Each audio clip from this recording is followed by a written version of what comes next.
परमेश्वर के नाम की स्तुति हो। आज हम लोग 100 एपिसोड पूरा कर रहा।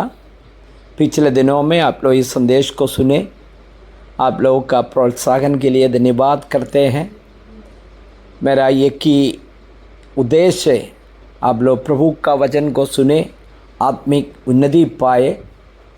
मत्ती 4:4 में कहते हैं, मनुष्य केवल रोटी से नहीं जीवित रहते हैं, परमेश्वर का मुंह से निकलने वाला हर एक वचन से जीवित है। प्रभु का वचन हमारा आत्मिक जीवन के लिए बहुत ज़रूरी है। प्रभु सहायता करे।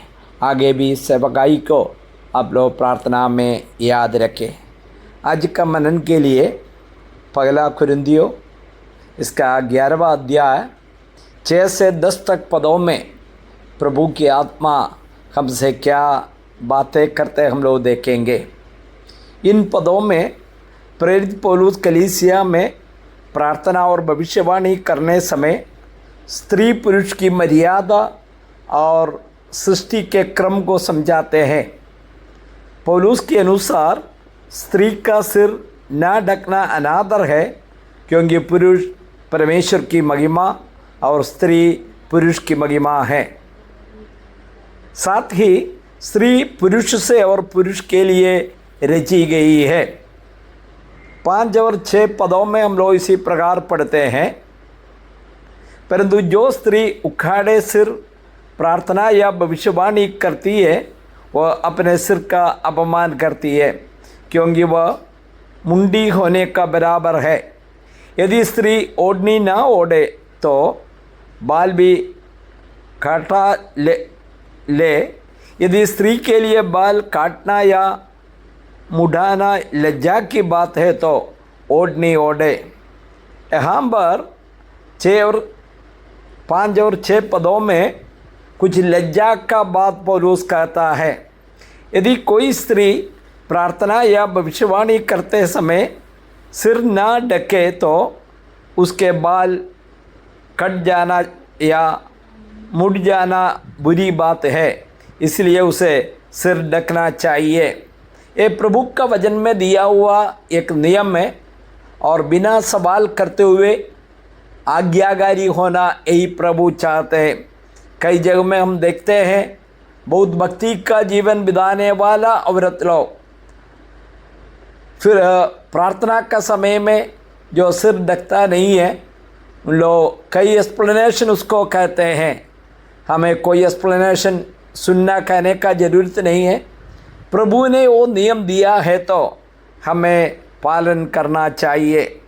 7वां पद में हम लोग इसी प्रकार पढ़ते हैं, हाँ, पुरुष को अपना सिर ढकना उचित नहीं, क्योंकि वह परमेश्वर का स्वरूप और महिमा है, परंतु स्त्री पुरुष की महिमा है।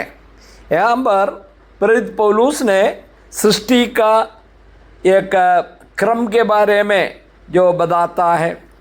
पुरुष को सिर नहीं ढकना चाहिए, क्योंकि वह परमेश्वर की छवि और महिमा है, स्त्री पुरुष की महिमा है।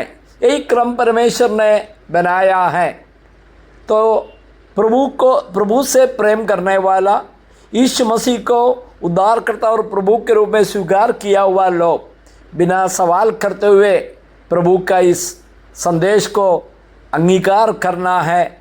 उसी प्रकार उचित रीति से कलीसिया में और परिवार में प्रार्थना समय व्यवहार करना चाहिए।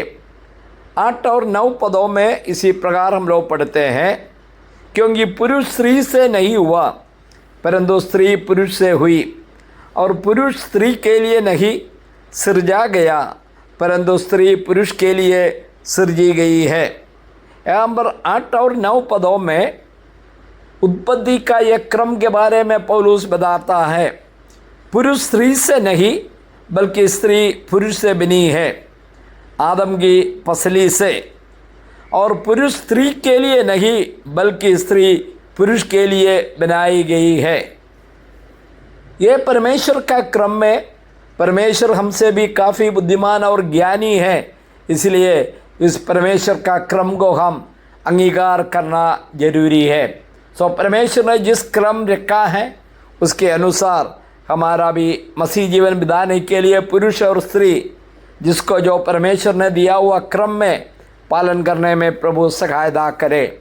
10वां पद में हम लोग पढ़ते हैं, इसलिए स्वर्गदूतों के कारण स्त्री को उचित है कि अधिकार अपने सिर पर रखे।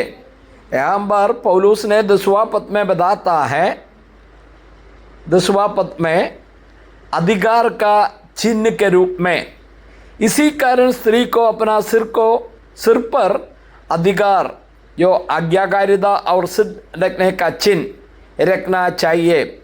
और यह स्वर्गदूतों के कारण भी है। प्रभु ने एक क्रम रखा हुआ है, तो कभी भी स्त्री को पुरुष से नीचे करके नहीं बनाया। परमेश्वर ने बराबर ये सब अधिकार को दिया है, लेकिन एक क्रम प्रभु ने बनाया, क्रम को पालन करना। कल भी हम लोग आगे भी इसके संबंध में विचार करेंगे। सुनने वाला सबको प्रभु आशीष दे। प्रभु के नाम की स्तुति हो।